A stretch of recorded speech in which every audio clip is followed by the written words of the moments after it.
Welcome to Dice Carnival! Today, we will be playing House of Lament from Van Richten's Guide to Ravenloft. If this is your first time tuning in, we would love for you to check out our previous adventure. But if you're just here for the spooks, you're in the right place. Please leave a good rating, if you can, as well as subscribe and follow us on Twitter. All links will be in the description. Thank you, and enjoy the show.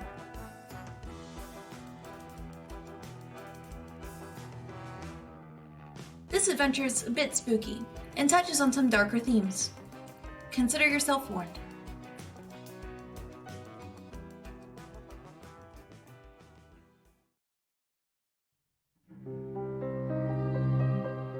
In the greenest of our valleys, by good angels tenanted, once a fair and stately place, radiant palace, reared its head.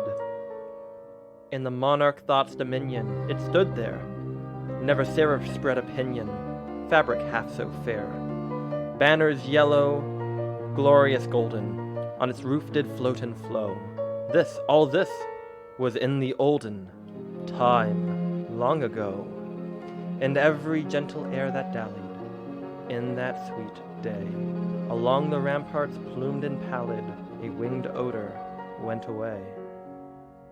Wanderers in the happy valley, two luminous windows saw, spirits moving musically to a lute's well-tuned law. Round about a throne were sitting, Porphyrogeny, in state his glory well befitting. The ruler of the realm was seen, and all with pearl and ruby glowing was the fair palace door, through which came flowing, a sparkling evermore, a troop of echoes whose sweet duty was but to sing, in voices of surpassing beauty, the wit and wisdom of their king. But evil things in robes of sorrow assailed the monarch's high estate. Ah, let us mourn, for never morrow shall dawn upon him desolate, and round his home that glory that blushed and bloomed is but a dim remembered story of the old time entombed.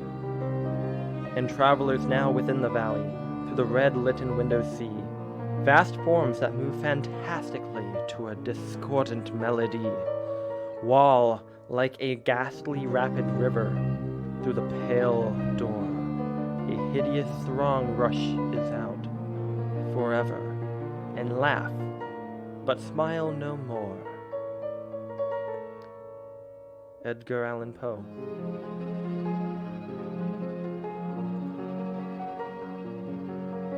We begin this evening above an old estate. Lightning flashes far above a dry storm, which offers only an eerie ambiance, for no rain falls upon the House of Lament. Sagging, creaking in the brisk wind, we drift away from a roofed chimney, away beyond the house, towards a pier in which a boat floats, a houseboat. Written on the side says, "The Paraquarii Investicory Machine."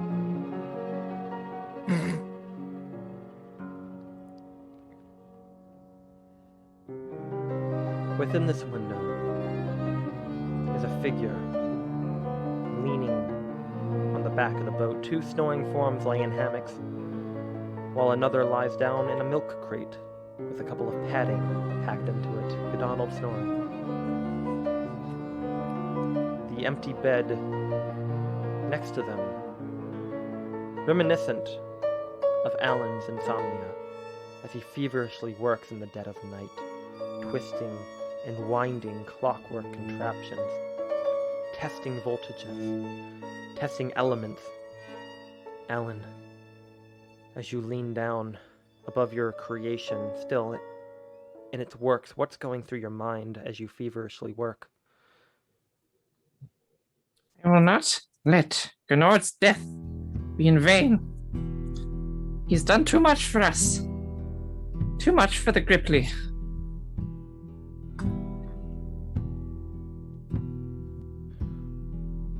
You lean over for a cup of water next to a plate with a burnt turtle-shaped scone on it. And just wipe away a tear. I'll show that fire. I'll show it what fire can do. And you attach a sort of elemental tank to the base of your weapon. Your creation.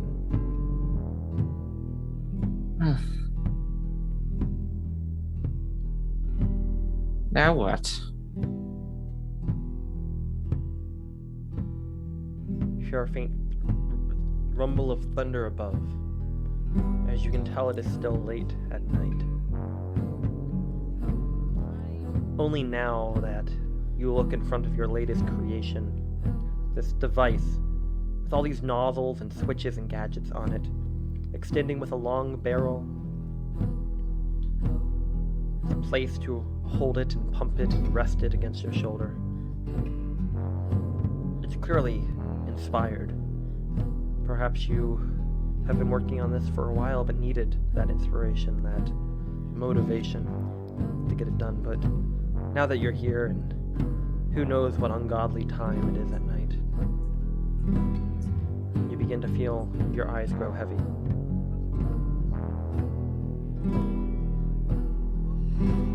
Alan. Yeah, I guess I'll... Have I fixed my crab's tools yet?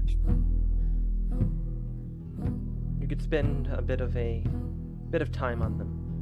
I'll do that. They're mostly okay. They simply need to be cleaned, maybe a few springs rewound. Fortunately, the damage to them was not that bad. But there's still soot covered, and the casing's a little bit warped by the fire. You're not sure if you'll ever get that little bit out.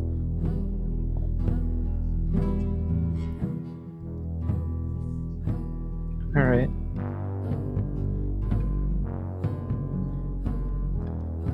I'm just gonna go to the outside of the houseboat and sit down. Wait for sunrise, I guess. As you sit there, at the edge of your seat, you hear the sound of Godonald kind of peeking through the door and seeing them just kind of sprawled out in their milk crate. Pile the blankets on top of them. You sit there and wait for sunrise to come, staring onto the eastern horizon. But your eyes begin to grow heavy. You find sleep take you.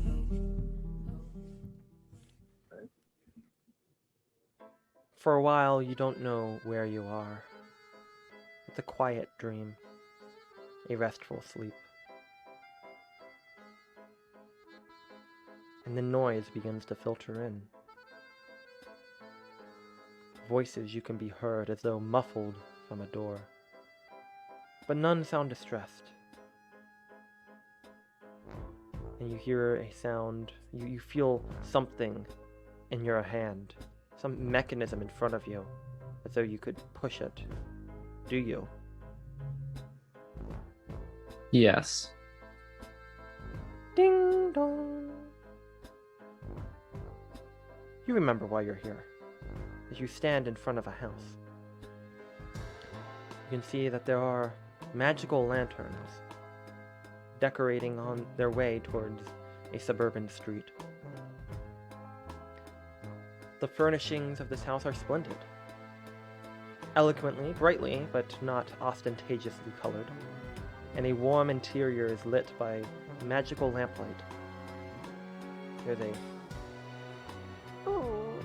As the door opens, you remember why you are here.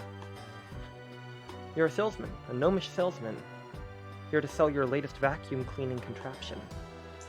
And you see a woman look down at you and smile and say, hello, may I help you? Hello, I'm Alan, and I would like to present this invention for sale, actually. You think, Excuse me. You look, and you pull, like, in your lap, or for thinking, you thought maybe it was something else, like some sort of flamethrower or something, but no, it's a handheld vacuum cleaning device. And she says, well, certainly, I was told someone called and said that they were going to be debuting. Please come inside. We have guests over right now. But please don't mind them or the children. Come inside. Thank you. And you step within. As you make inside, you see that the woman is wearing a pair of gloves, like that of a gardening implements, in a sort of canvas apron tied behind her back in a sort of floral print. A little bit of dirt smudged on her face, and she says, I'm terribly sorry, I was just attending to the conservatory. Certainly, if you wouldn't mind waiting right here, I'll go fetch my husband. Oh, dirt, that's fine, thank you. You begin making your way up, and as you stand in this hallway, the bright colors around you, it's weird. The colors are maybe a little bit too bright for you, and you begin to feel a little suspicious of your surroundings. But you put that to the back of your mind for now. You see something peeking around the corner, up the banister staircase, looking down at you. Hello? And with that, you see a small childish form, that of a young girl, suddenly pop their head back, and you hear the sounds of footsteps running up the carpeted stairs. Children.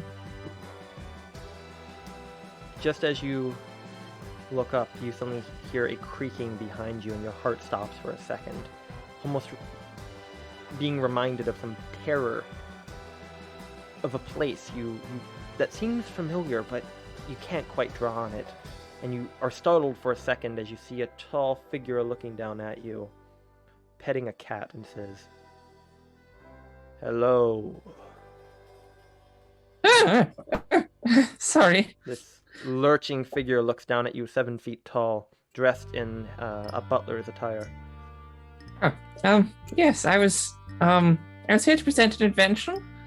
I heard the husband would be coming down. I am not him. I was told to take you to the parlor, if you will follow me. Certainly. Alan, as you see him turn and walk, you could swear that you saw some sort of pendant of his tucked into his shirt.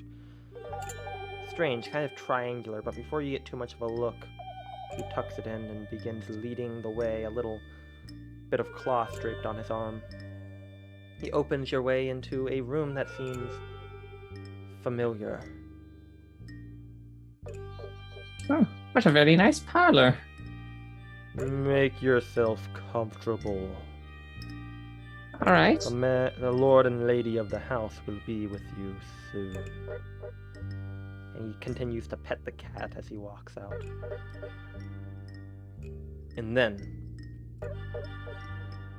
you feel the ground rumble beneath your feet. And there's a flickering of all the lights in the room.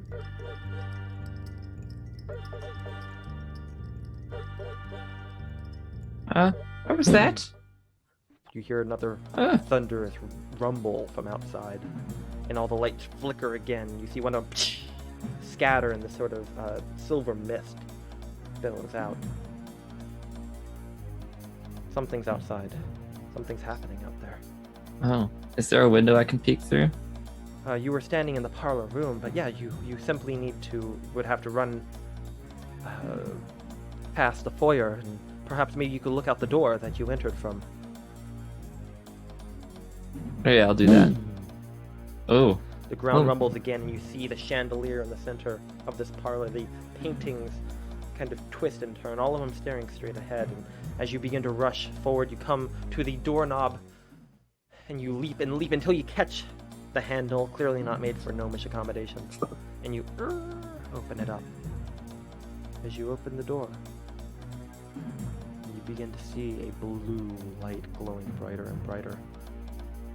Other houses, you see splinters flying up as just a blue wave of force and light you can see coming towards you. And you have but a few seconds to shout, scream, or try to find cover before the blast hits you.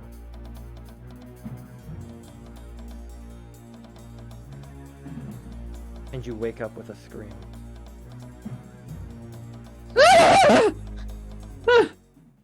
Godonald.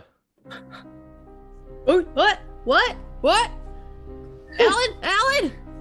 And I run out there. You have a dream as well. Oh. As you are shouting this into the darkness, wandering for a second, you suddenly find a chair thrown underneath you, and the interior space begin to light. You find yourself within a dining room. You hear the sound of music played on a salvage speaker. You look at the attire you're wearing and you see that you are wearing chunks of metal and bone and a skull mantle on top of your hat, and there are others seated at the table as well, dressed regally in warlord attire. Rested scrap armor, but insignia defining the battles they've won and the lives they've taken, and the territories they have claimed. You sit within a house that seems familiar to you as well, and you know your name's Godonald. You know who you are, you think, but everyone seems to be chatting and muttering and socializing with each other like a noble gathering among these warlord leaders, these wastelanders, if you will. The window you can see outside of this dining room area shows a stark desert landscape, ruined and damaged and dry and droughted, dehydrated. And what do you do as you see this? There's food sitting on there, a mix of fresh produce that smells indecadent, as well as many canned and bagged and sealed containers of food as well, that some have already begun kind of digging into as well. If no one's directly talking to me, I will listen in on what everyone else is talking about, because I'm very confused about the situation. Absolutely. As you kind of, look at clearly a feast of some sort, layered out of some sort of old world food. The interior of this house seems dilapidated and patched. People seem to be talking about politics and strategy and conquest and battles that they've won. The children they've sired and the ones that have lived to adulthood, perhaps to be rulers as well. But you find yourself in an awkward situation, like you're at a party where you don't know anyone. But then you hear a scream. You see the biggest individual standing there, a blade thrust out of their chest as they slam onto a stacked pile of tuna cans. And you see a figure standing there, adorned in red armor, and silvery hair billowing down her back. And she stands there and says, "I see now that you've accepted my invitation." You see some of them begin drawing blades, but many of them are hesitant and afraid. Clearly not as tough as they make themselves seem, the way they talk. "You are all cowards and traitors, and I won't stand for it anymore. This is my home, this is my family's estate, and you have crossed me." And with that, a head goes flying across the table. Godonald, do you do anything? First of all, can I take a quick moment to kind of recall who she is if I know anything. You don't recognize this woman at all, but as you are analyzing her features, she locks eyes with you and begins walking toward your boosted seat. And she says, "And you don't even belong here." And she thrusts the blade at your neck, and you feel it sink in the vision of your eyes just blacken out. Before I Till- black out, can I just grab her wrist back? You grab onto her wrist, and as you grab a hold of it, her muscles are tensed and taut. It's covered in this sort of rusted, kind of rust-red plate armor, or ringed armor. And as you grab a hold of it, you just feel the cold metal and the coldness of the blade as you bleed out. And then you come to a moment later, unable to move, cold, helpless, the wound still bleeding from your neck. And you feel a body drag, or a hand drag your body across the floor, as you can only witness, across the house. You look up at the ceiling as you hear the sounds of planks pried upwards.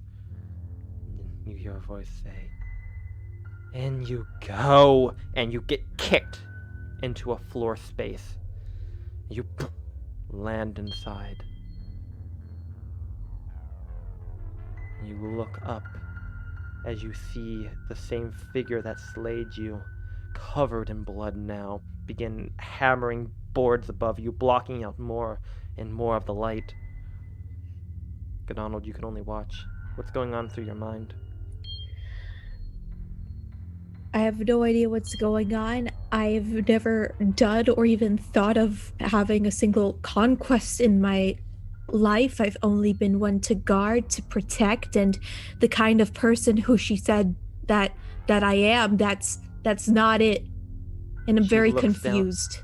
As she's about to lay down the final floorboard of your casket, you hear her say, "Thaddeus." And you are trapped in the darkness. And then you begin to hear the whispers. "Oh, one of us, why? I lost your mother. Yes, come. No, please." And all these whispers, this cacophony beneath the floorboards. You feel trapped. And you can move your arms now. You begin to feel about on the outsides of this space that you've been shoved into, and you feel the exterior of it like a coffin. I'd like to try to get out. You begin to push and you lean up on there, but the wood hardly even creaks above you, and then you start hearing the sound of trickling liquid as a rancid, acidic odor hits your nose, and you begin to see that the space you are in begins filling up with some sort of sticky, red, rancid liquid. Alan, as you look over towards Godonald's bed, it is empty, and the door is open. Hey, Donald? Godonald, do you scream? Me? Yeah. Of course I'm screaming. I get Alan. someone. Somewhere out towards the house, you hear screaming. Okay. I'm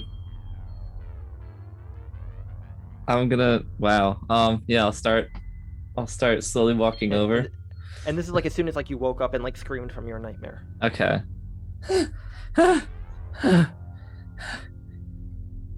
What?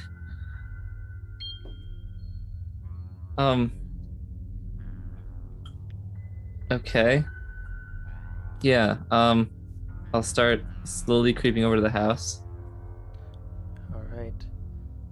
As you are creeping over, you hear another shout. It sounds like Donald coming in that direction, like they're in distress. Oh shit. Someone, get me out of here! Get me out of here! I'm gonna drown! Help! All right, I run You hear it faster. only faintly and muffled, though. And you pick it up and you fling your flamethrower onto your back, and you just begin entering a full gnomish sprint. Nord, Hello. you are lying on a tiled floor, dreaming. Dreaming dreams that are not your own. Thinking thoughts that don't belong to you, but to others. The cacophony whispering to you. Some are afraid, some are gluttonous and joyful, but only in the most sinister of ways. There's almost an element of hope, albeit a desperate one. But your dreams, since you've dozed off in this alien space, have left you tossing and turning until you wake up and you think that you hear a scream. Hello? You hear You look towards the door that enters this bathroom, this marble-tiled bathroom, and you see that the door is trying to break open, something on the other side, the chain and deadlock kind of keeping it shut for now, but you hear creaking in the wood. You look over to a spectral white form behind you that says, "Run." Shit. Can I run? Where can I go? You look around, and the only other space in here is the space you came in.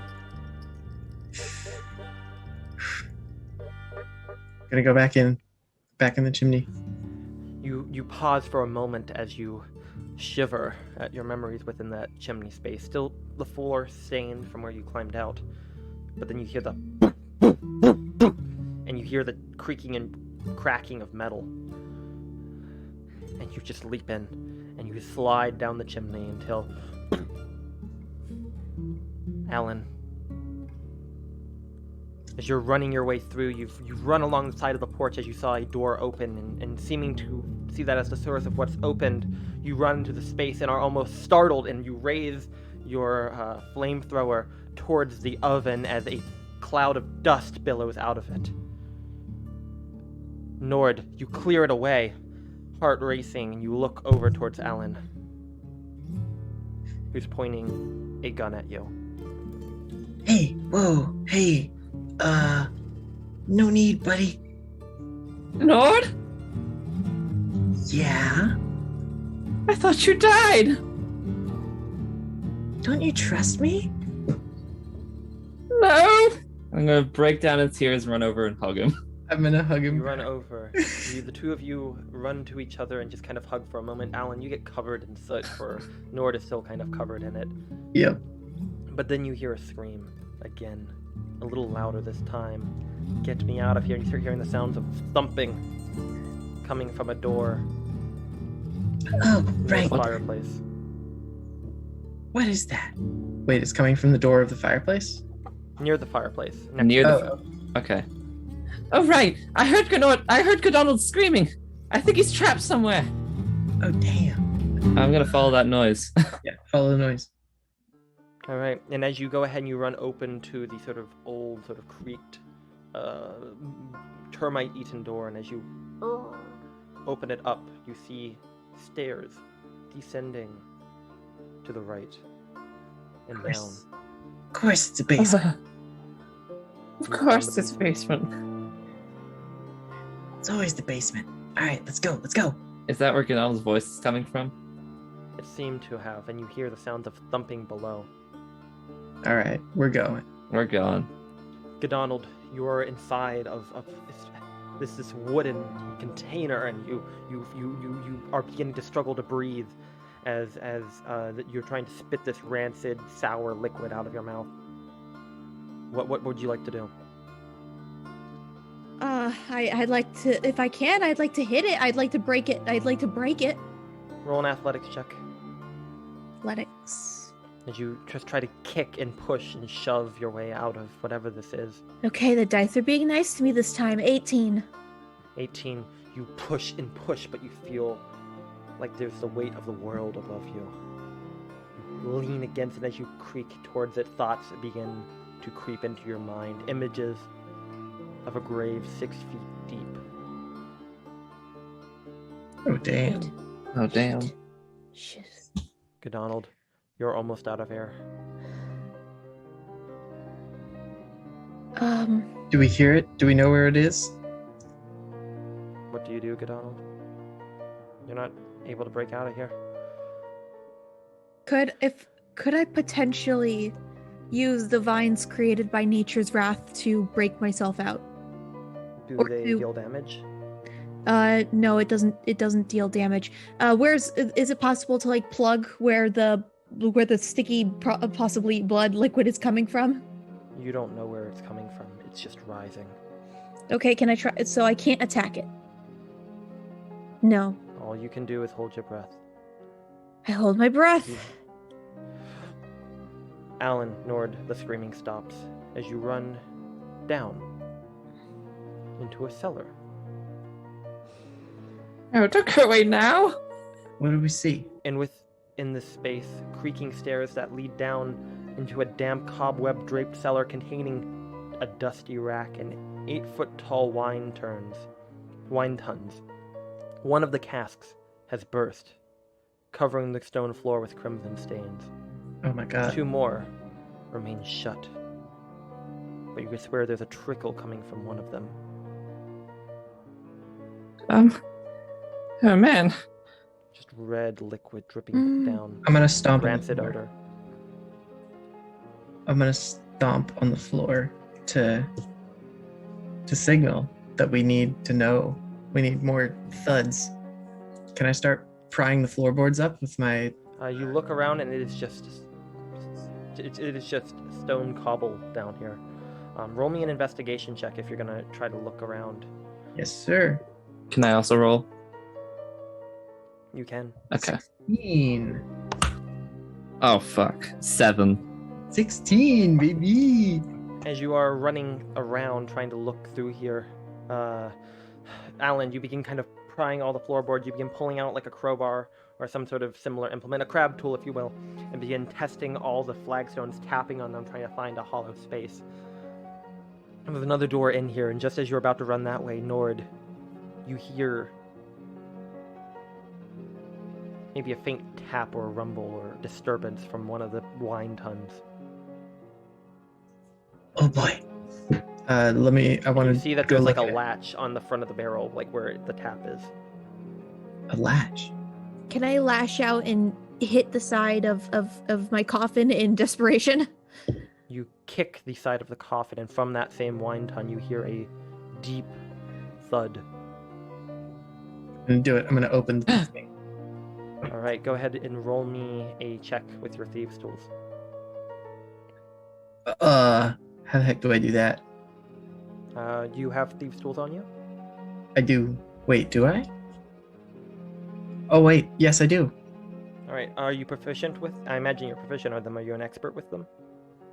I don't know how I tell. I know I have proficiencies with them. I'm pretty sure you are. I think you took that at level 1. Okay. Go ahead and you just go ahead and roll a dexterity check. Add twice your proficiency, as well. Oh. Proficiency is. That's a +4, my dude. Well, that sucks. So that's a total of 7. 7 total, including dex. Yes. All right. Yeah, Alan, you see Godonald begin, or Nord trying to break into here. Do you say anything, Nord, to Alan as you're trying to like find a way to pry it open? It's an old rusty lock, though. I have a crowbar. Is it helpful the fact that I've just been kind Godonald, of kicking? you're unaware of the surroundings outside. I'll get to you in a second, Alan. Gnard, what's going on? Get me in here. Oh, okay. Here. Alright, I'll hand him the crab's tools. You toss him the crab tools. Go ahead and roll again, Nord. So, dexterity. Oh, hey, that's a lot better. That's a total of 25. You go ahead and you see the crab tool as Alan tosses it in the air, pulls out this buzzsaw, the same one used as a can opener. And you're like, maybe I can't pick the lock, but maybe I can saw the lock off. And you, Alan, you hear, or Godonald, you hear a rumbling sound, and a moment later, you feel the pressure release as both Alan and Nord, you stand back as there's just a flow of red, spoiled wine turned vinegar rushing out, and Godonald sprawling onto the floor of the cellar.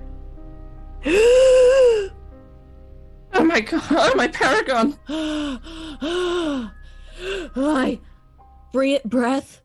Breathing. I'm Your alive. sinuses and eyes and ears hurt from all the acid. Ah! Well, that would explain the noise. How did you get here? How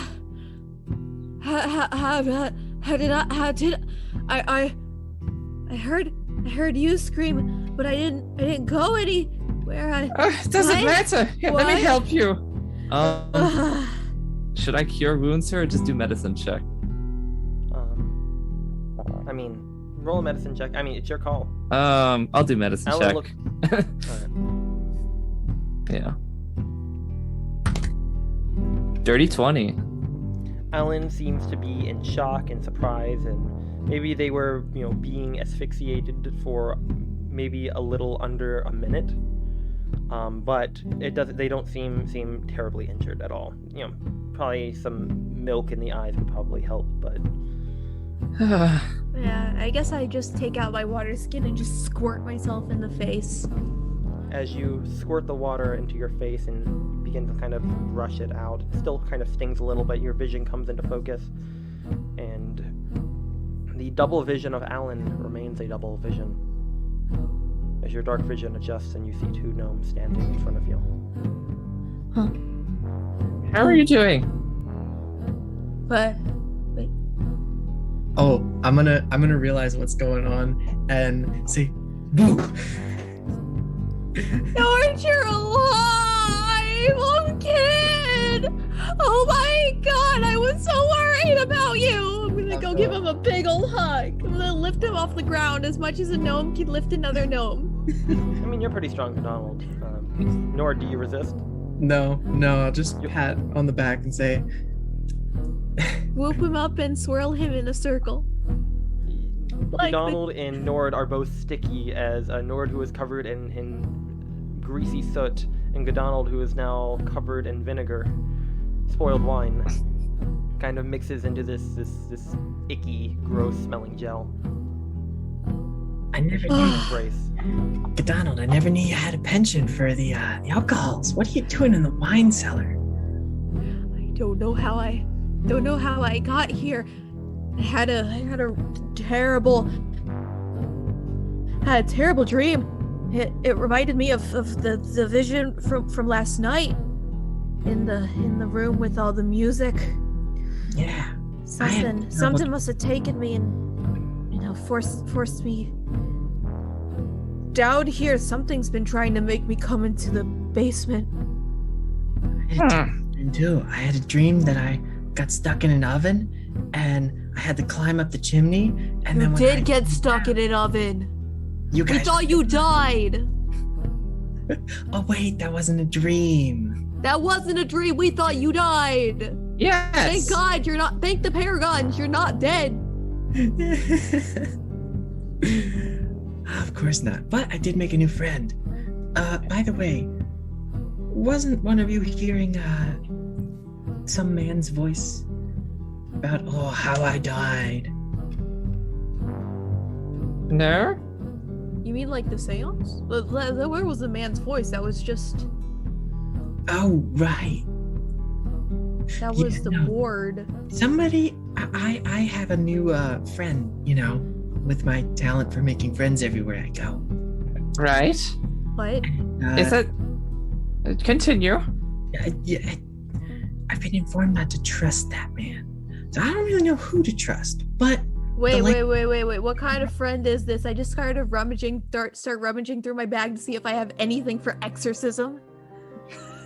Right, she's a ghost. Okay. I should have brought holy water. Was this the ghost You've from got the stuff to make conservatory? water. Was it the ghost from the? It's the same one, right? It's the same form. It looks similar. Yeah, same one. Well, We have a conflict of opinions. Hey, she told me to get out of there when there was a big thumpy dude at the door. That was me! No, you weren't at the bathroom. Oh, wait, you're right. By the way, I know where the bathroom is, just in case anybody needs to use it. I've gotten used to the woods, but thanks for the offer. Yeah, I don't think you want the lady watching you either. Okay. Is there something attacking you in the bathroom? No, just a loud banging at the door like somebody's about to break in. Why are you so calm about this? That is terrifying. That requires divine intervention. Oh yeah, I guess it is kind of scary. You get used to it. Tomato, tomato. You get used to it? Just Yeah. like, I have my holy symbol at the ready, like, I'm ready to just be like, begone thought, because this place is haunted. All right, let's take this outside. All right. This house has At very that bad point- vibes. It's at that point, Nord, you begin hearing whispers in your ear. Pest, free, hungry, they're here. Exterminate. Donald, out of the broken wine cask, not the one that you broke open, but the one that was broken before, you see a few dark slithering shapes out of there that kind of meld into the shadows. We need to get outside. Fast. I'll stay in the You guys back. don't see it. Nord does. Oh, Nord. You? For a second, I thought Nord's I the said only one who Donald. hears the whispers. Oh, y'all got any snacks on you? Snacks? I mean, we've got some rations and bug juice. Oh right, I have some too. I'll toss a bit of food into the shadows where they crept out of. As you toss it over, the both of you look over as you hear it. And then you see the sort of food you tossed over, which is probably some sort of piece of meat, get knocked back and it's like sizzling. Like it's just been fried by electricity. As you see 5 slithering forms with wings and circular toothed maws slither out. And I need everyone to roll initiative.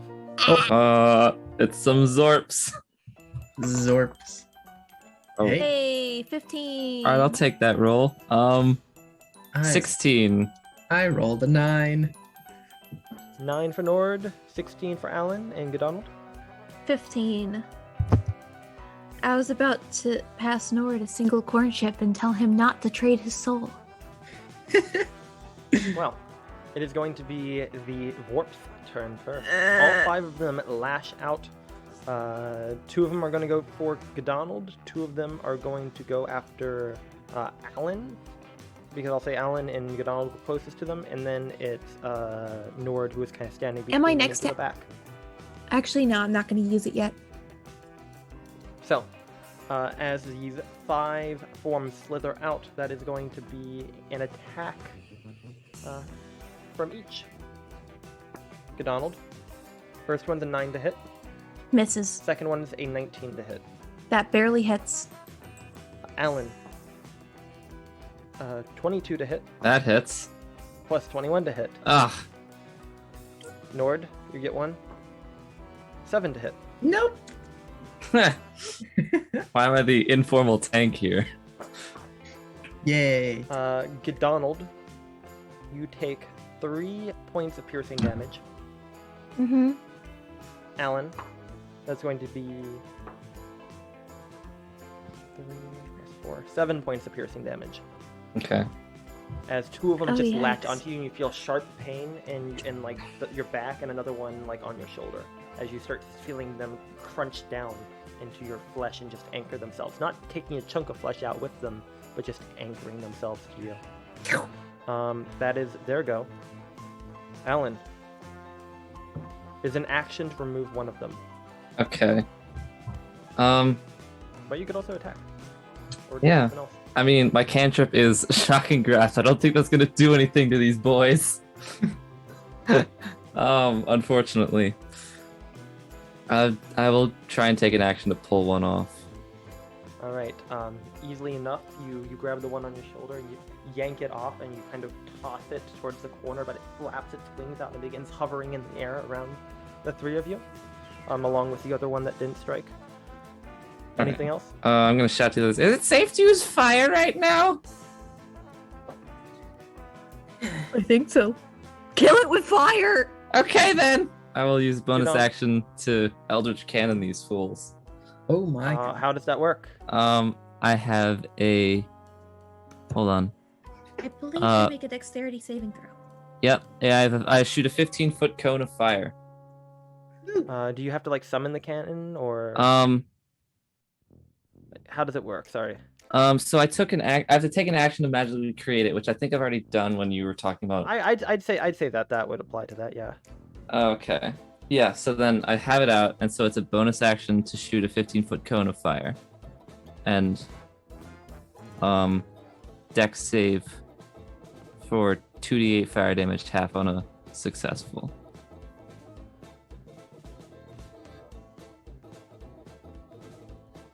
Basically, just the reading Eldritch over it. Cannon. Basically, Yeah. So the I gotta Eldritch... roll a save. Yep. Who are you pointing them at?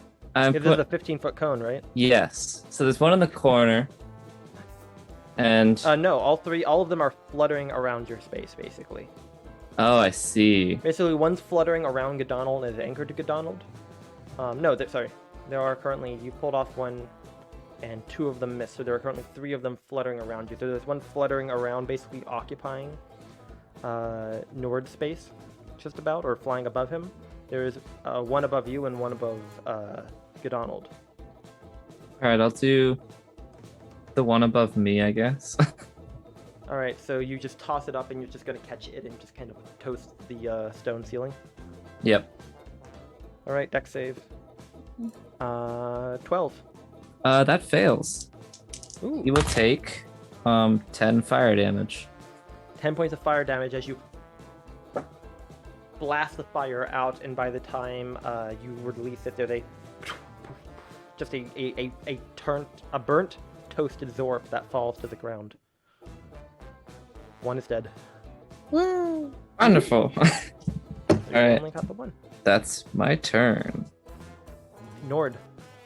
Wait, You see one of them go to lash out at you, and you duck and stand up, and then you see Alan suddenly toast one on the ceiling. it's the same one that just attacked me. Yep, just fluttering above, like it swooped above, and then it's going to like look like it's about to like loop back down on you.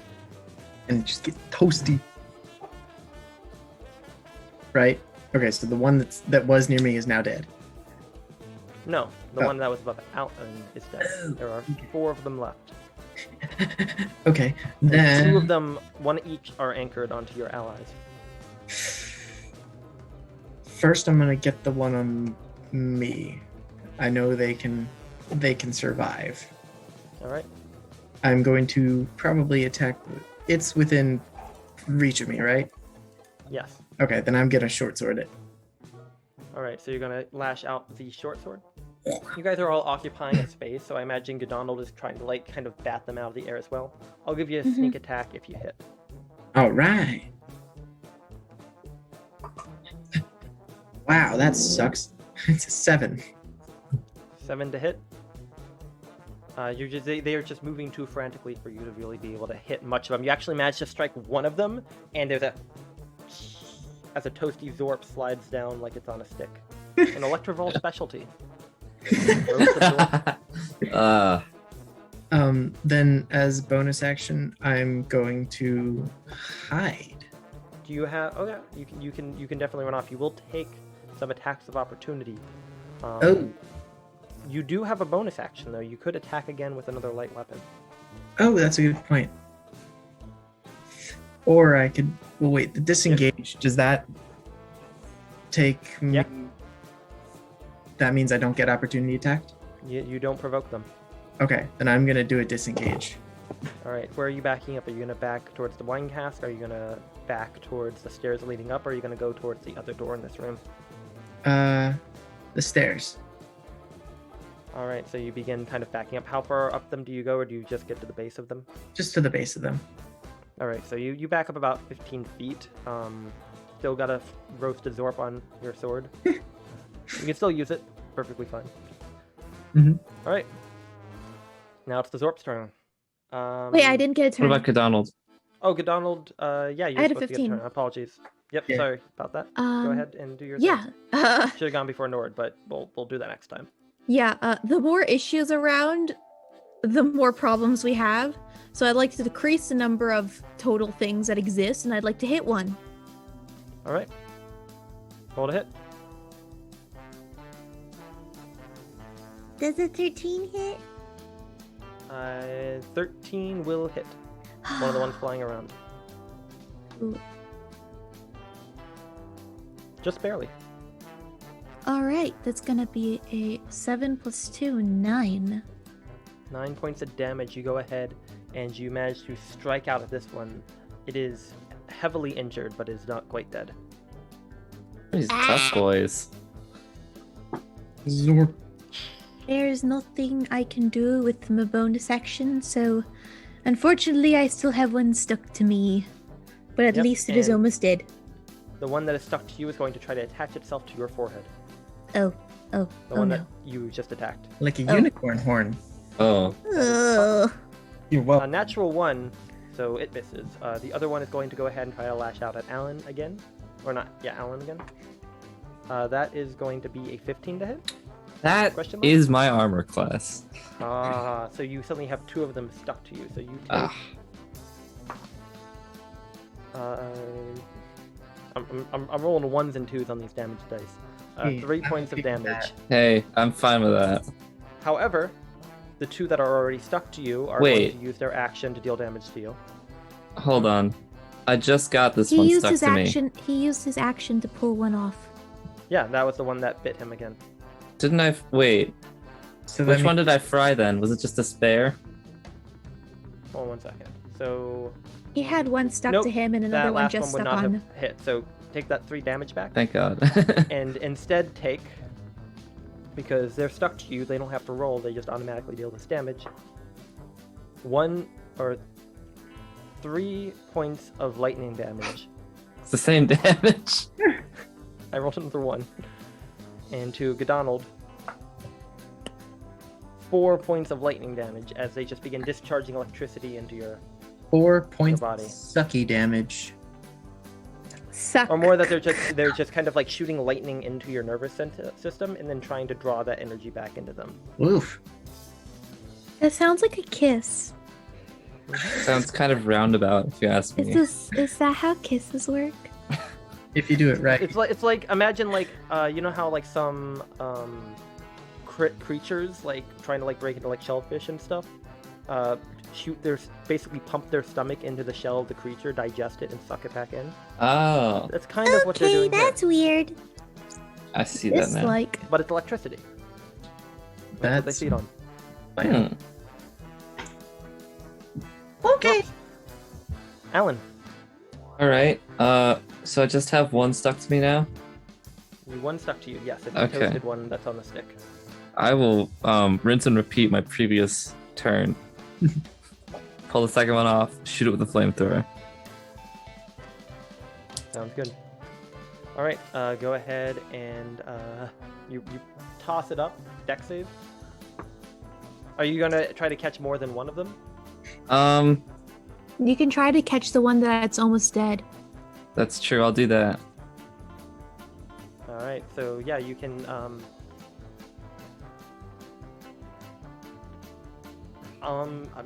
I'm gonna give you a choice here.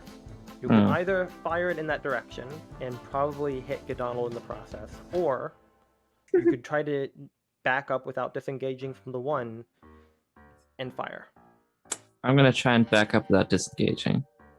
All right, opportunity attack. 19 to hit. Why do you make all these hit me? I'm not doing it. It's dice. Ugh. 5 damage. Oh my god. Okay. How are you looking? As this one suddenly latches onto your arm, and you just try to shake it off, but you can't. But I'll say that if you want to, you could raise your arm in front Oh, I'll do of the that. blast Oh god. and just give yourself a little Roasty shave. toasty. Okay, I'll do Kind that. of just Yeah. give yourself a little waxing, a little laser treatment. Go ahead and practice laser safety, kids. Absolutely. I have Back to laser dex proof saves. goggles.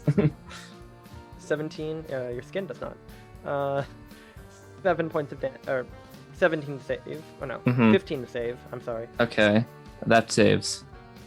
and then 20 to save. So do Both they those take saves. damage on a fail? They take half damage, so I So the rolled. one that was heavily damaged is dead. The Mhm. other one, go ahead, roll damage for that. I did. That's 11 rounded down is 5. All right. You blast out at that one, and yeah, it looks a little bit toasty, but just kind of aiming it there, you don't want to like toast your arm off, so you kind of pull back instinctually as soon as you feel the heat. 2 of them are dead. 2 are stuck to Alan, 1 is stuck to Donald. 2 are stuck Alright. to me? Yeah, the one that bit you. That latched on. I pulled one off though, before that. Oh, right. Apologies. All right, so that one's not stuck to you, but it managed to duck out of the way, so it only took half damage, so 2 damage. Apologies. Good Okay. on. All right. And as part of trying to Artillerists are so cool. I'm like, oh, right. You get an action, too. Yeah, I get an action. as part of trying to pull one off of me, I guess. Can I squeeze it really hard and try to keep it from moving around? Just like, Squeeze. Do not move. Do not suck. What are you doing? like when I pull it off of me, can I just Oh, continue to hold on to it very hard Basically so just it doesn't grapple try to it. move or suck? No suck. Always suck. No. It would probably be 2 separate attempts to do that. Like, so if you want to, you could try to grapple it while it's stuck to you, and then spend an action pulling it off, or try to pull it off and then snatch it out of the air. Okay, but I only have one action. Yeah. Now, technically, if it was stuck to you and you grapple it and it tries to disengage, it can't. But why would I want to do that? It gets automatic damage. I'll just hit one of the ones that's flying around. All right. Yeah, that would be the one that Alan just plucked off. All right, Roll to hit. I shall. Do. Longsword time. You guys are fighting flying rats with flamethrowers. I love it. All right, that's again a 13 to hit. 13 will hit. All right. Just. Woo! 10 damage. You 8 on the slice this thing die. in half out of the air, just as it looks like it was about to strike down at Alan again. I take my last moments and I guess my bonus action to just viciously stare at the one on me like, You see what I can do? You see that? You see that? Nord. Oh boy. Yes. It's time for me to be Robin Hood. I'm gonna shoot one out of the air. All right.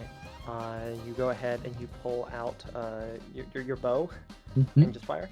Go ahead and roll to hit. You sit the Zorp on a stick on a nearby barrel, and Damn. Got myself a nice hefty 6. Why am I rolling bad? it scrapes along the ceiling. try You're- again. wait, you were trying to fire at one of the ones that are still stuck to them? No, I was trying to fire at the ones flying around. There are none flying around. There are only 2 left. Shoot. So you fire out, and too worried that you'd hit your friends, you cause the shot to go too wide. Yep. Sounds good to me. Remember, it's not, and you should also know that it's not an action to pull it off yourself. Anyone can spend an action to pull a Zorp off. Ooh. That would have been no. Okay, then I will dash up to probably Alan, so I can get ready to pull it off if he doesn't. Sounds good. On their turn, chomp chomp. That is going to be 5 points of damage to Alan. Frick? You still up? Yeah, I'm still To up. Donald. That is going to be 4 points of lightning damage. The one stuck to Donald is going to basically with that attack fire itself off, kind of causing you to stun for a moment and move away from you. I haven't I successfully would say intimidated that it. You have successfully. So you can't. So it basically in the process of shooting off. I was just checking to make sure if it wasn't you, but it doesn't provoke any opportunity attacks as it does this and begins flying towards the staircase. So it gets about 30 feet. Dingbat. Wow. All right. Isn't that a However, the one stuck to Alan is still hungry, so it is stuck to you at the moment. Nord, you kind of like duck for a moment as it shoots past you. Yay. What would you like to do? Wait. Wait. Oh wait, it would be Alan's turn next. Yeah. The one left is the one stuck to you. Yeah. Unfortunately, I'm gonna have to cure wounds myself so that I don't fall dead on the spot. Does it look different? Is it the salve, or do you have like some sort of healing gun option on your weapon now? Oh god. I never think like about the cure wounds. Yeah, no, I haven't improved it. It's still the salve. All right. Okay, and I heal myself for 8. You pull out a bottle of Wonderful. snake oil and rub it over yourself. Yep. I shoot my homie for some healing. I assume that I can't reach the Zorp with my flamethrower, right? You can. You just have to stick it over your head and down your back. I mean, oh wait, I can move myself. So Yeah. okay. You look down and you see that it is currently latched onto your left butt cheek. Wait, the one that just flew off? You want to shoot the one that flew off? You can Yes. barely see it. It's racing up the staircase. Yeah, it's 30 feet away from you right now. All right, I'll move 25, or I'll move like 20 feet. As he and passes then- me, can I take my attack of opportunity on the one of his ass? No, because this is forced movement. It's force movement, it wouldn't provoke opportunity attack. Yeah, You traveled with him. I'll run 20 feet and then shoot my flamethrower at him. All right, so you just run, flopping like a tail behind you, and the one Zorp still stuck to your left butt cheek. Yep. And you run up, and yeah, you're standing within the interior space, and you're just going to fire a flamethrower in close quarters. Yep. All right. Dex save, roll damage. It fails. All right, it takes 9 fire damage. That one has it taken damage? I don't think it's taken damage. So it is still up. The clap of your ass Zorps has alerted the guards. Donald, it is your Damn. go. I would like to javelin the one that just got partially toasted. It's going to be a tough shot. I'll warn you now. Can I with run up? range. Can I run up to try to get a better shot? Yeah. You could like pull out a javelin, just kind of like spear it down. I believe you can use javelins as a melee weapon. Oh, I think. if that, then I just use my longsword. Yeah, just run up and behind him. It's like, Alan, wait, you got something on your butt, or whatever you want to say. Oh no, I was going for the one that was trying to get away from me. The one that just got that one. toasted. That one's like just. That one's just fleeing right now. It's fed. It's the one that just got toasted. It is up in the air. So Okay, it so is not never within melee mind. range. I would like to. I'd like to take a swipe at Alan's ass. I mean, you've known him for a month. You've longer only than usual seen for me Kadama. you've only seen me for a day and a half. I mean the Zorp on his ass. Like, you may have known me for a month, but we've only seen each other for a solid 3 days at most. Well, the Zorp has said that this is a thick snack. Anyway, I'd Roll- like to go. May I try to attack this Zorp before you You are attack allowed to me? attack it. I'm just waiting for you to roll dice and tell me what you Okay, get. you didn't tell me that I'm able to attack it. You can attack it. Okay, it's a 15. Zorps are a measure of thickness. 15? Damn. 15 to yeah. hit. Yeah, I Yeah, rolled. that will hit. Go ahead and roll damage. Yeah, I rolled an 11 on the die. Oof. Goodbye. Oh, that was 4 damage. It's not much. All right.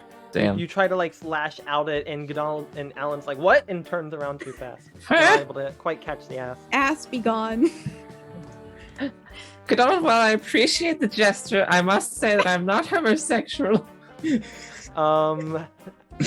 Nord. That wasn't in advance. That was against the thing attached to your butt.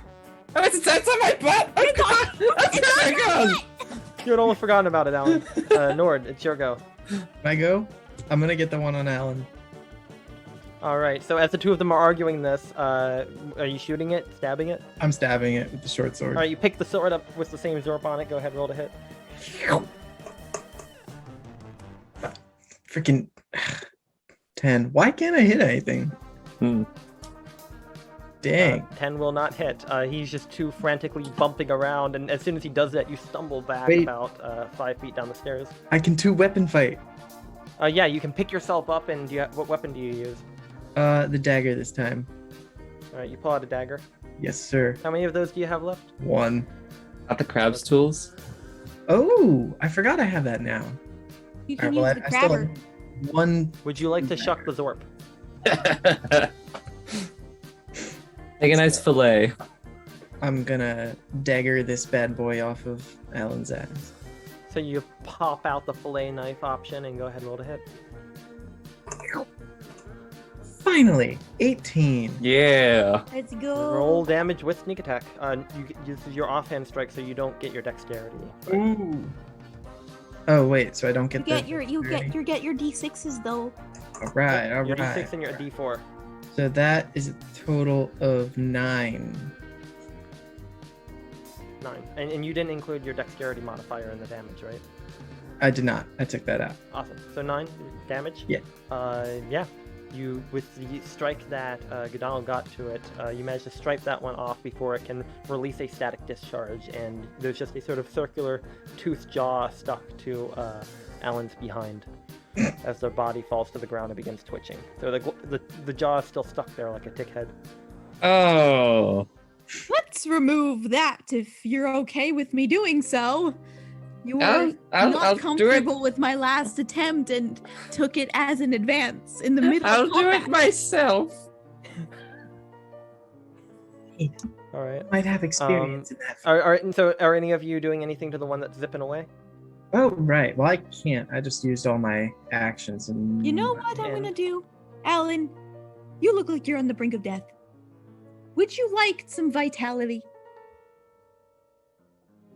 All right. Add a Just- character, how many hit points do you want? I can give you up to 15, but don't take all of them so I can Damn. heal people later. I'll take 10 of those. Alright. And the last 5 are for emergency when you go down. Yeah. So yeah, you get 10 hit points back. Okay. Where do you administer these hit points to? The shoulder. And you know, like, okay, dude. Like, okay, bro.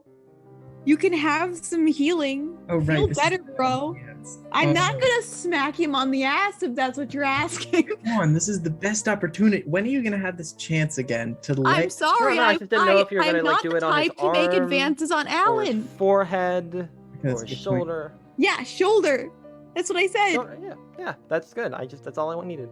You should do 9 of them to the shoulder, and then 1 little tap as the fun. Alan's not into that. Alan is not into that, and I'd like to respect his wishes. If he was into that, then maybe so he'd feel better I'd do that. Okay. But unfortunately, he's not. So Godonald has no objections. It's just out of Alan's feelings. That's good. All right, you administer them. Alan, you're feeling a little bit better after a bro-like shoulder tap. Thank you. That was nice. You hear the flapping of wings on its turn. It's going to double dash out the door and fly into the dawn. Those damn Zorps. Wilp. All of your stomachs do grumble a little bit as the smell of burnt Zorp does kind of drift towards you. Yeah. Is anyone gonna have that? Oh, Are these things that people eat out of character? yeah. Yeah, especially like in the spirit ward, like these are like the equivalent of a rat burger in Electroval. Wait, rat burger? Yeah. As if rat burgers exist now in today's world. Yeah. Yeah, but like in post-apocalyptic settings too, there's like the rat burger. I guess so. Okay. All right. It's like I think- street food. It's like the equivalent of a hot dog. They are quite shaped like that. Mm-hmm. The cone. It's like a. What are those cone-shaped chips? Bugles? Yeah, it's like a bugle hot dog combination. It's a little Mm. crunchy. It's a little meaty. Buggles. All right, we'll eat them. I'll eat them Yeah, at least. you've got 2 already cooked and 2 more that you can potentially fillet in a little bit. Yeah, but I'm they- just they'll gonna definitely spear one and start eating it like it's a marshmallow on the end of a stick. Yeah, you like kind of pop out the tongue and there's like a snap as you pull it out. Mm-hmm. And yeah, chewy. I don't think I've ever been this farm to plate about my food. You hear a creaking at the top of the staircase. And there's a poof, poof, poof. Any trouble down there? Oh, thank goodness it's Cornelius' house. Ah. My mind. Yeah, you can Wait, come Quincy down woke here if me you'd up. like. Oh, it's okay, Quincy. There aren't any more Zorps down there, are there? No, we got them all.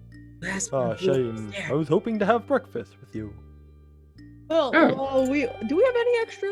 We've got one that's not cooked on the floor, I think. If you don't mind sharing with Quincy, I'm not giving up You mine. hear another figure step down and says, I'll be all right. What are you doing in the cellar this time of morning? You gave... Alan, Donald, you gave us a frightful scare. This house is for reals haunted. Oh God. Out of character, why would I say that? For reals. It is filled with superior spooks. You've been learning Indeed. from For gnomes reals. vernacular. Trying to be hip with the kids. So, I believe that Donald was taken in the night and stuffed into a wine barrel. I mean, I wasn't there of my own volition. It's not even good wine. It's vinegar. Oh no, are you a bit of a sleepwalker? Ugh. Oh, well, I knew a fellow who would go on a stroll of the city every night. After all the paranormal activity you've seen, you don't believe that somebody stuffed him in a wine barrel? Well, I wouldn't like to doubt you if that's what you think's going on, but you were on the boat. Shouldn't have been a problem there. I don't know. Strange. Boat is no longer safe. I mean, in general, this whole area is what I can politely call a spook zone. That includes the boat. Well, it's, the sun has already risen. Would you like to continue wandering around here, or perhaps maybe we make preparations during the day? Let's make some preparations for tonight. I could take a bit of prep time. Indeed. Best chance of a seance is going to be this evening. I don't think we need any more seances. We need Oh. to find what happened to those You don't scouts. have, there isn't any questions you'd like to ask the spirit you spoke to before, or maybe another? I would like to find. Oh. I'd like to talk to my friend. Oh, well, I'll step out of the room then. Don't mean to impose. No, Take no, care. not that. I just need to find her. Oh, I'm not offended. I don't get along with a lot of people. No, you no, want no. to consider me a friend? Some future point, I'll take it. But until then, you keep your circle close. And don't let anyone impede on it. I think he means he would request that I don't know, try to perform some kind of ritual to make sure that he isn't being influenced I'll by cover my eyes. paranormal Goodbye. things. Goodbye. Corey covers his eyes and begins walking up the stairs as you talk about some ritual for him. Not now. Corny. Does anybody know where any ghosts are around here? I gotta find. You just walk through this house. 10 steps later, you'll run into one. That's a good point. Maybe I should I could possibly assist you in making contact with, I don't know, some kind of paragon that isn't a ghost. that can, help cleanse you of whatever is going on? Nothing's Maybe. going on. We just, look, You're not supposed to be talking to ghosts. Ghosts are not good. No. hold on. This one might be different, okay? At least ghosts are not ghosts around here. The ones in the city are kind of weird too. I never had any contact with any of them, but I was in the bathroom all night, and the ghost was there with you. You gotta have a little small You talk. were in the bathroom with a ghost? Did it touch you? No. Get Donald. No, Do I need to unleash my full wrath against this ghost? No. It told me to run. When something was after it, not me. But it told me to run. It wanted me safe. Okay. I don't trust this one bit. Well, Alright, you guys do you. I'll find. Can I use one of my divine senses to just double check if there's anything evil, that has an influence on Nord right now? It says I can detect good and evil. Yeah, are you casting detect good and evil, or are you using divine? No, I'm using my divine sense. Let me just give a quick read over of this ability.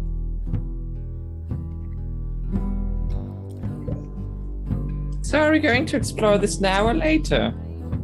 Yes. So, as you kind of concentrate are you doing this? Yes, I am. You go ahead and you kind of concentrate your feelings for a moment, kind of clutching the hilt of your blade and focusing on your connection to nature and the veil and the elements of the world that could stray to virtue and desecration. You can just swear for a second, not for very long, but just for a second, the faint sounds of whispers of some sort, unintelligible, just coming from Nord's direction before the sense is gone. You have been touched by the undead and not in a pleasant way. This requires an intervention, Nord. We're Maybe gonna some take you back to therapy? the boat. We are taking you back to the boat, and we are going to fix whatever's going on. No worries, you will be okay. I'm okay. I'm all right. Let's go back to the boat. Okay. All right. I'll side with Donald on this one. All right. Very well. I'll come with you. But really, I'm okay. We will take good care of you and make sure of that. All right. That sounds a little bit sketchy. Huh? I didn't mean it I didn't mean anything suspicious. I mean the fact that when I was using the same abilities I used yesterday in order to detect ghosts, Nord is covered in them. He is covered in strange, unintelligible whispers of the dead, which is very concerning. All right. And Can it we? wasn't so much that you sensed him as a undead presence, but it just felt like wisps and faint bits of undeath just kind of clinging to him on the outside. And we are going to, clean him of all that stuff, because they call that a taint for a reason. Okay. That's real unholy. All right. Can we? Are we taking him out of the house now? Yeah. Hi, Adrian. That shit ain't holy. I'm keeping a list, Donald. I don't mean how like the way it's all unintentional. You just have your head in the gutter. Oh no. I keep saying this stuff by accident. Completely by accident, and you just have your head in the gutter. Donald's past is slipping through. Good God. Yay. Oh yeah. No, do not think that way. I am on the straight and narrow. Poles are straight and narrow. No! When did we switch this? You're supposed to be the one who's. Forget it. Let's just get out of this house. You see Alan just puts the flamethrower on his shoulder and starts walking out. How long does it last? Lasts for an Last- hour. Oh, It lasts an Why do I hour? I ask? thought Go it on. it lasts until it's either destroyed or you make a new one. No, it lasts an hour according to D&D Beyond. Okay, I think they updated it then. and then he's Probably got with charges. Tasha's. Yeah. Oh, that's what that. I get you now. Okay. To the boat. All right. So where are you going? Are you walking through the house looking for ghosts, or are you going to the houseboat to take a short rest and prepare for the evening seance? To the boat. To the boat. On the Dragging way Nord out- with me so I can try to investigate what in the world is influencing him and what might be putting him and us in danger. On the way out, I'm gonna just listen, see if I can hear any sort of those whispers. Just listen extra hard.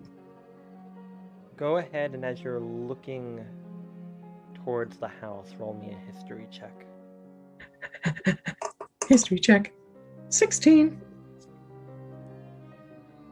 The phantoms come to your ear and pass as mutters and whispers. But you listen and you let them in. And you begin to see things not only with your eyes but with your mind. Stories. Many of them in this house. But so little time, so little focus. And as you concentrate, you think, you see for a moment a hall, a banquet hall full of dressed noble warlords, dining and partaking, and then streaks of blood and screams. You shake again, and you that same place turns into a manor house, that's affixed and cleaned and very suburban, with magical technology that no longer functions today, and the shadowed form of children running up the stairs. And you shake back and you stand back and think about what you just saw. This house has a history, Okay. a complex one. You guys said you had dreams, right? I never said that, but I did have a dream. This is what I get for letting you shop at Hot Tropic. Yes.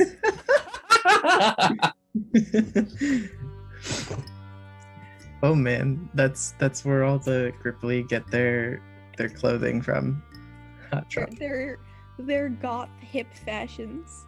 Oh yeah. Yes, I did have a dream.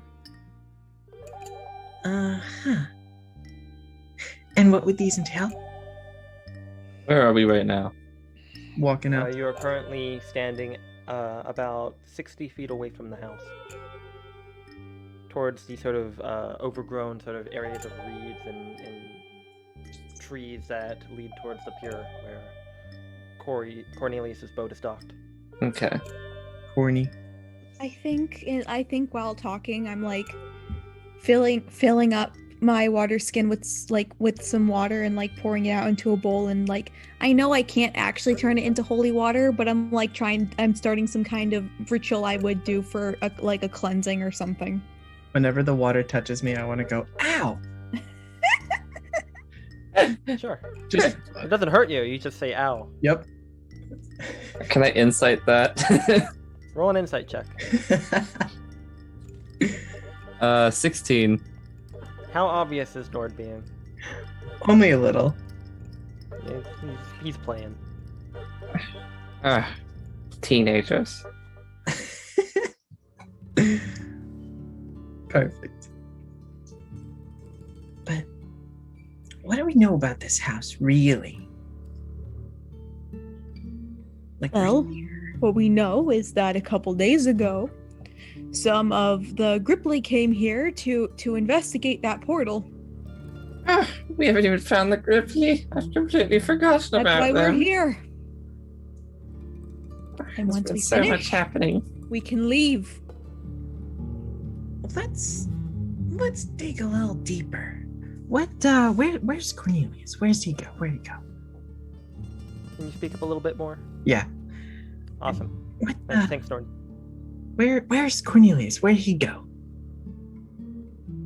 Probably back to the boat. I want to give him a chat. Let's talk.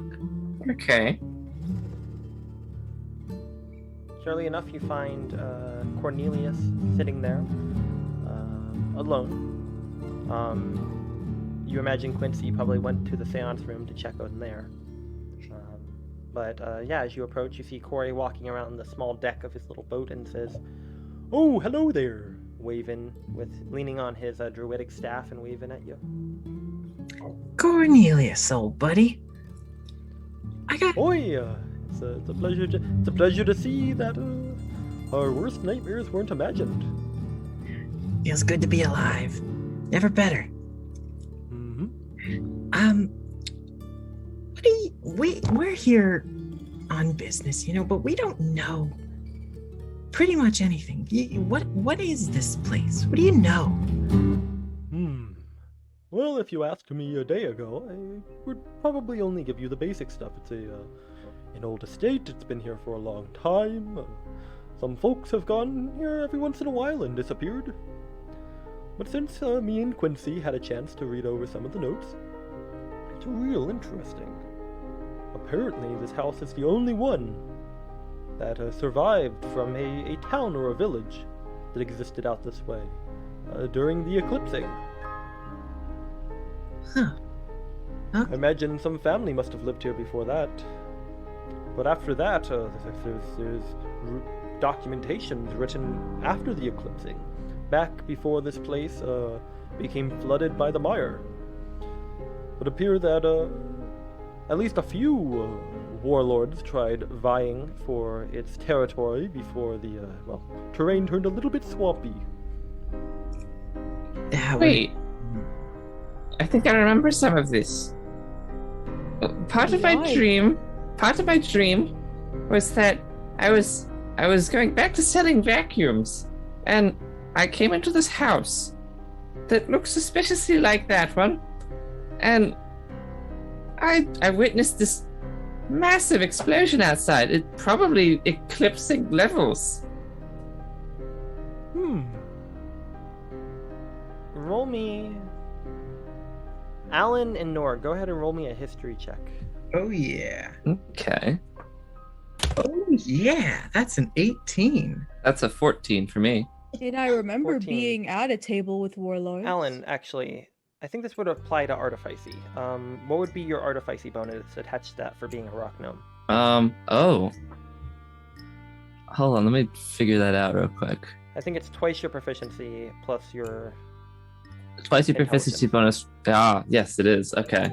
So I just add another 2. That brings it to 16. 16. So, Nord, you probably might know a teensy bit of stuff like that. Like, okay, big explosion, big calamity and stuff. Alan, you would probably know this, because even though you don't specialize in Aether Tech, you know that before the eclipsing, Aether served essentially a different property. Magic basically flowed freely throughout the world, and in the events leading up to the eclipsing, it basically became unstable, and when the actual calamity occurred, magic no longer flowed freely. Some individuals seem to be able to wield the weave. There's the Arkstone's energy, of course, and then the other option is drawing power from having enough Aether on you, basically creating Aether Tech. Or, some wizards will use Aether component to empower their spells. But before that, Aether was only used as a sort of catalyst, basically to promote magical energy, meaning that in order to create things such as magical reactors, you had to have a lot of that. Essentially, when magic no longer flowed freely, Aether became more powerful and a lot of these reactors basically blew up and took out large swaths of land near where they were located. Towards the larger cities, Lectrol, the city before Electroval, never had one of these installed, or it possibly some rumored that it did, but the Paragons basically unplugged it knowing it would be unstable. Electrol was basically the only major civilization center that did not get decimated by these reactors exploding. There was also probably a good number of communities, you imagine, that had smaller reactors that didn't have quite the blast radius, but that you think that maybe is what you saw a vision of, was that sort of reactor blast wiping out a suburban setting, basically. A nuclear reactor exploding, essentially. Yeah. Very, very Fallout vibes. I like it a lot.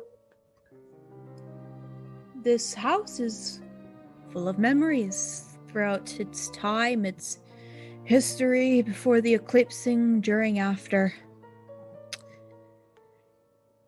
It's full of lamenting, I guess you could call it a House of Lament. That doesn't sound very good. It does not, and I can only imagine the type of supernatural influence it could have, and the one it has had on our Nord here. That would make a great, movie title. Actually, wait, there's probably not movies. That'd make a great show title. I think you're thinking ahead of yourself. I think we need to get out of this alive Podcast? and also, do what we needed to do. Yes. Get a ritual going. What about a show where everybody picks up the wire and it's like they all get the same sound from it? Yeah, those exist. Yes. Radio dramas. So just like You mean wire radio? dramas. like a wire drama about this? We don't even know what's going on with this. Maybe Anyway, we should moving on. Maybe we should take a trip back to the city after this so you can get reacquainted with civilization and a place that doesn't have a hot tropic, because that place has definitely been having an influence on you. It's not the only Also, thing maybe that's put visit me the church. Not the only thing that's put me under the influence. I think we should go back to the city, go on a very nice trip, and you can gain an understanding of what I do in my spare time, or at least how I spend my Sunday mornings. At church. Well then, Corey looks at all of you and says, "Well, that sounds like excellent plans, but perhaps maybe we plan for this evening?" Yes. Getting I'm ahead of alright with ourselves. that. Unfortunately, I don't have any, ghosty goo sponges right now, or I'd scrub them right off you. Maybe, though, just maybe, perhaps we could use your connection to, get a little bit more information about this place. It seems like we've got some answers, but we don't have any. And the two of you said that, you had dreams. That's incredible. Memories of this place. They're communicating to you in your sleep. This is wonderful news. Not. I almost died.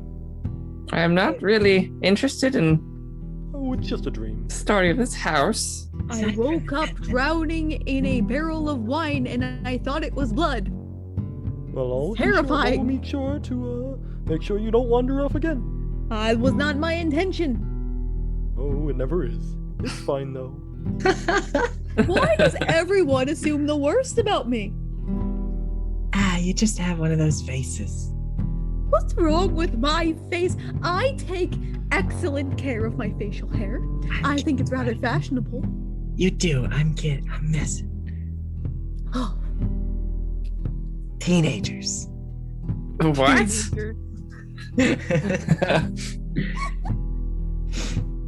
Anyway, All right. So we gotta plan. We gotta prepare. if there's any more questions you want to ask, you could speak to each other. You could also say, "We'll wait until the sun sets and so I am come going back to to the take House of Lament." a quick break, aka a short rest, because I need one. Oh, I was gonna do a long. Do we have enough time for a long rest? If you do a long rest, it will basically be past the time they want to do the seance. at. Okay, I'll take a short rest. How long are we in this house? Jeez. You were in there basically like after morning. Like when you ran in there, it was like morning had come. And yeah. Essentially, they want to get there by like sunset. Oh, thank goodness It's always got to be at night. When And you guys just finished the long rest too, so. Yeah. with one hit die, I healed exactly enough to get back to full. Oh. Alright, so are we short resting then? Yeah. Okay. Dang.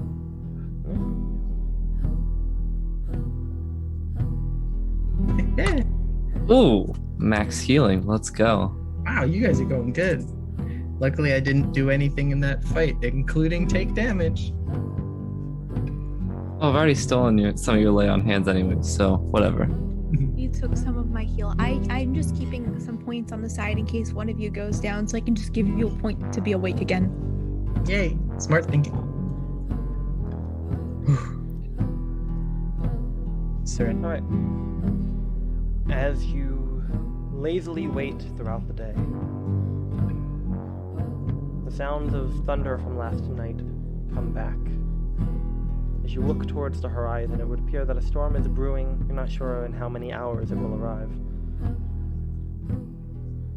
But during the sunset, the orange sky gets blotted out by gray and black streaks. And eventually Corey or Quincy approach the three of you and say, hello, I believe that it is time for us to... Oh, let's get going. We've got a seance to get through. You already got it all set up. Alright, let's do this. Alright. Let's get this over with. Making his way over, they're asking like, did any of you ever get a chance to check out what's under the porch? I think there's something under the porch that would like to kill us all. Let's do I'd that. rather be I think we should do that first. check out the porch. I mean, it's on the way into the house. There's also something down there. I saw things moving down there. Could drag you down there, could kill you. You could die. This time I'm more prepared. You can also wake up ghost touched and being extremely creepy like Nord. She did not touch me. Can I listen, like, investigate the porch, like, see what I can magically... Yeah, as you're saying that, like, Quincy's like, oh, well, like, Corey's like, oh, it's okay, me and Quincy, we still want to strategize a little bit. Come in when you're ready. Alright. Alright. Happy porch hunting. Cool. Quincy's just like, Cornelius, and he'll just follow after the turtle man. And yeah, the three of you are kind of left at the bottom of the staircase. Okay. Before we break open the porch, I have my infusion to make a wand of secrets active, so I'm going to expend a charge of the wand of secrets. Ooh. Remind me what that does. Google time. It should be on D&D Beyond. You're right, but okay. While holding it, you can use an action to expend one of its charges. If a secret door or trap is within 30 feet of you, the wand points at the one nearest to you. You gotta make me look at the map. Come on, man.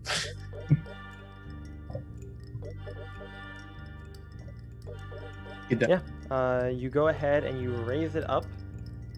And just sweep to make sure.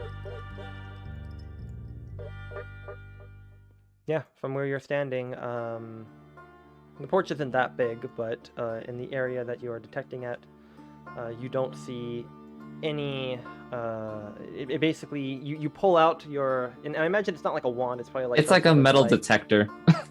Yeah, it's just like a beep, beep, beep, beep, just like this disc at the end of the stick with like this energy crackling on it, Yeah. and you're getting a negative read. Well, 30 feet of you. doesn't seem like anything's here. At least no hidden like doors or Yeah. entrances or anything like that. So, nothing... We can't be dragged anywhere, really. So, I guess we'll go. Let me lead the way, first of all. I'm fine with that. We go down, and once we get to a place where it's like the spookiness level like the ambiance starts to get spookier, I'd like to use a divine sense. Oh wait, I thought we were doing the porch. Yeah. I thought we were going under the Yeah. porch. All right, so Oh, you basically sorry. make your way to the side of the porch, and there's a sort of cross hatching underneath. You imagine at some point to keep out things like raccoons and possums. Or is it to keep Clearly something not doing in? its job. Ba, You ba, find plenty of trails going under there, and you kind of pull off and kind of stretch back part of this fencing, and looking underneath of the porch leading up to the base of the house, you see just this kind of sandy, dirty, kind of dropping red, sandy area underneath the porch. And yeah, it is kind of spooky out there, and definitely in this light, but there's light kind of coming in on the eastern side of the house, which does illuminate it a little bit, and you all have dark vision, so Gnomes! the dim light would be considered bright light for you. It's in Awesome. 60 feet. Gnord is not spooked yet. He walks in. All right, so the space of this, it's only about 3 feet high, so you do have to stoop a teensy bit. You imagine if you were a medium creature, you would have to squeeze, but indeed you do not. Gnomes. But yeah, might you're have kind been of walking Mind if through- I go ahead in case something decides to lash out? Fine. All right. You see running across your foot, Godonald, is one of those earwigs. Hey, buddy, what's down there? The earwig stops, does a little semicircle, goes back towards you, and you get kind of a sense of hungry, so tasty, What do you eat, meat? juicy, way young Okay. inside. Okay, buddy, you can go along. You can And it go turns along with around and snack time continues to now. walk. Bye. Continues to go. It continues think to go to the left side. Ooh. Okay, I think there might be a bunch of dead bodies that these things have been eating. Oh, that's not fun. And apparently they're juicy, which means they're fresh. Oh no! I'm gonna follow the earwig. Oh, the It's our goodness. scouts! It's our scouts! Oh They're no. dead! Ah. Ah. The two of them are screaming. Anything, Nord, you want to do anything anyone else wants to do? Hmm. I'm following the wiggy. I will follow Godonald. All right. As you begin following Godonald, you begin kind of trudging through. I will say it's still probably difficult terrain down here, because it is all sandy and loose. So as you kind of trudge your way through, you begin to see that where the earwig is kind of crawling, you see maybe like 4 or 5 that seem to be kind of digging towards the sort of back left corner of this front area of the porch. I'm gonna go investigationate it. Alan, what are you doing? The corner is about 20 feet from the entrance space, or 30 feet, I should say. Okay. Little area, access area. Can I ready a light crossbow? Sure. You pull out a crossbow. What's Nord doing? Gnord is looking around, seeing what kind of spookiness is in this place, All right. besides so, the potential dead bodies. So, Godonald, you start seeing that the earwigs are no longer running in a linear direction, but seem to kind of be crisscrossing paths a little bit. There's about 12, 20 of them now, kind of just crawling around the space. I'm gonna follow, and I'm also gonna keep my nose open to, for the scent of rotting meat. Well, one of them isn't running in one direction, but you see some of them kind of burrow, some pop out a little bit. And they're not going in any linear direction, they're just crisscrossing paths. Some are going back the way you came. So I'd like to keep going towards the greater density of bug. Yeah, so roll me a survival check then. As you attempt to try to find a pattern among the madness. Alright, 16 on the die, 15. Is Alan near Godonald, or are you staying near the entrance? I'm near Godonald. Alright, so you're just kind of keeping back. Your crossbow at the ready. Nord's just kind of wandering the other direction of the porch, going along the side of the house. Go ahead and roll me an investigation, Nord. Oh boy, investigation. Ouch. Go, you little rogue, go! I only got The 10. critters crawling around at your feet. They just kind of keep looking towards you, Donald.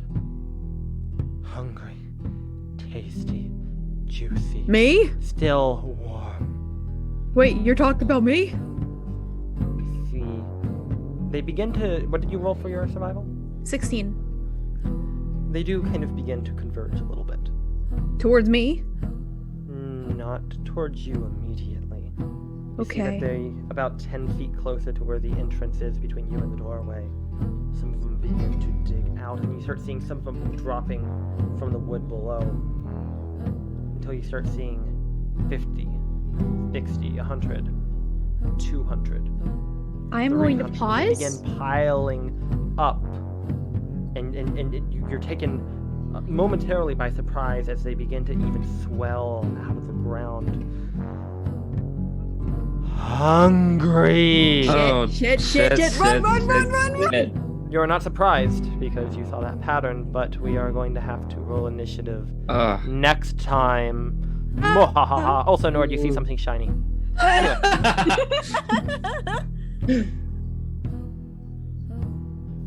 This concludes The House of Lament, as played by Dice Carnival.